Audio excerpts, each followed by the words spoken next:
Moi, je suis Marion Monden-Gauchel, restauratrice. On intervient là dans une des dernières phases de la restauration de ce groupe. Il faut savoir qu'ensuite, il vient souvent une phase d'harmonisation avec des patines. Ma vocation de base, ça a été toujours l'art.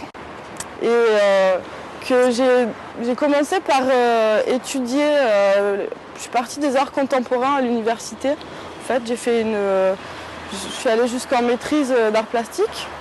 J'ai eu envie de quitter ce milieu des arts contemporains et d'aller plutôt vers des métiers plus traditionnels, puisque moi, c'était quand même, à la base, ma préférence va à la peinture. La formation de peintre, elle permet de non seulement proposer à partir de rien quelque chose, mais elle permet aussi de savoir à partir d'une couleur existante modifier quel teinte recréer pour arriver à une harmonie déterminée. Et c'est là où le métier de peintre il est utile. Un peintre cherche toujours à créer de la profondeur quand il peint sur une surface qui n'a pas de profondeur. Donc ça permet aussi, c'est un échange, c'est-à-dire que dans mon travail de peintre, ça va débloquer beaucoup de choses. L'usure du temps fait que la pierre va avoir des teintes différentes selon les endroits. Après, les procédés de nettoyage ou les procédés de reconstitution qu'on utilise vont parfois au départ laisser une empreinte. On nous a demandé de faire sur la pierre quelque chose entre un badigeon de protection et une patine pour contrer un peu les nouveaux effets du temps. Donc ce badigeon, il est à base de chaux, d'eau, d'un peu de résine acrylique qui fixe le tout et coloré avec des terres naturelles. Là, j'utilise 4 terres, de la sienne naturelle, de la sienne calcinée, de l'ombre naturelle et de l'ocre jaune pour arriver à la couleur de la Saint-Leu qui est dominante de la sculpture. Et il se fait là le dosage, dans l'œil du peintre.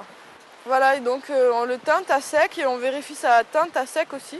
On regarde sec comme ça, qu'est-ce que ça va donner, est-ce que ça va aller. En réalité, ça éclaircit un peu moins qu'un peu. Okay.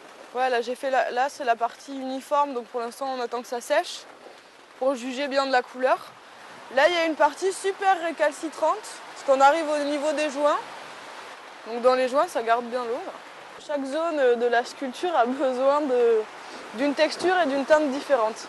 Donc c'est pour ça que j'ai ma bassine qui est un peu large. Je mélange les produits dedans et je vais aller piocher tantôt au fond, là où la patine est plus lourde, tantôt sur le dessus où elle est plus en jus, plus légère. Donc voilà, quand j'ai une zone qui est très très détériorée, je prends dans le fond de mon badigeon en épaisseur, que j'applique pour vraiment uniformiser et éliminer un petit peu les porosités qui restent fortes.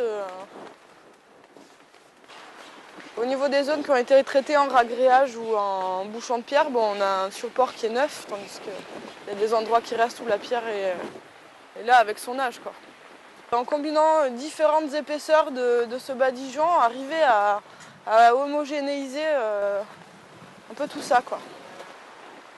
Il y a une couche en plein et ensuite ça sera des jeux de transparence par-dessus pour rappeler les effets lumineux et de variation de couleur de la pierre, quoi. De la plus épaisse à la plus légère. C'est la plus épaisse parce que là on nous demande d'appliquer un mélange qui va protéger la pierre. Donc on a besoin d'épaisseur. J'ai une zone là avec des écaillements. Je vais essayer de prendre bien ma patine en pâte. Donc je vais aller combler en essayant d'avoir un geste qui rappelle la manière dont la pierre est colorée, quoi. En brisant les masses et de manière à ce que ça ait l'air aléatoire, quoi. J'ai pu faire les essais de couleurs en début de semaine où le temps était plus sec. C'est super variable en fonction de l'hygrométrie de l'air, en fait. Parce que là, aujourd'hui ça sèche pas. Hein. On pourrait utiliser une projeteuse électrique, mais là il y a tellement besoin de faire au cas par cas selon l'état de la pierre. Et puis surtout, il ne faut pas que ça coule.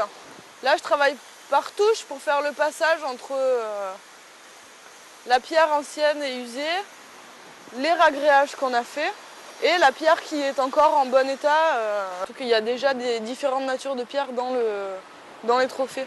Donc ils se sont usés à des rythmes différents. Il y a des bouchons qui ont été remis dans des campagnes de restauration précédentes à celle-là. Et puis il y a tout ce que nous on a eu une intervention hyper lourde. Il y a eu énormément d'éléments reconstitués. Mais déjà, quand on fait les ragréages, on utilise un pinceau pour travailler justement ce lien entre le nouveau et l'existant.